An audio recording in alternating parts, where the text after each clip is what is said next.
Mujizat di Troas. Kisah Para Rasul 20 ayat 1-12. Seorang muda bernama Etikus duduk di jendela. Karena Paulus amat lama berbicara, orang muda itu tidak dapat menahan kantuknya. Akhirnya ia tertidur lelap dan jatuh dari tingkat ketiga ke bawah. Ketika ia diangkat orang, ia sudah mati. Kisah Para Rasul 20 ayat 9. Keributan di Efesus berlangsung untuk beberapa waktu. Setelah semua itu reda, Paulus melanjutkan perjalanannya ke Makedonia. Ia menjelajah daerah itu dan dengan banyak nasihat menguatkan hati saudara-saudara di situ. Sesudah itu Paulus tiba di Yunani. Orang-orang Yahudi penentang Injil menghalangi rencana Paulus untuk pergi dari Yunani ke Syria.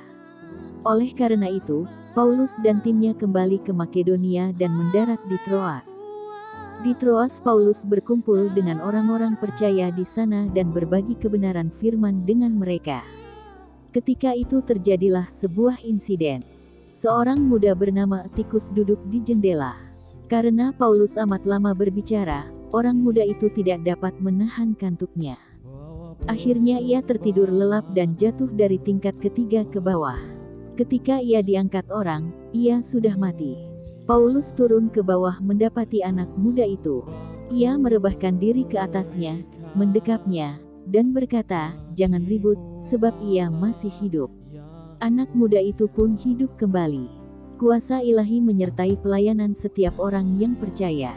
Ketika kita taat dan setia, bahkan mengambil resiko demi pemberitaan Injil, Allah pun menyertai dengan segenap kuasa dan kasih-Nya. Taat dan setialah, penyertaannya sempurna.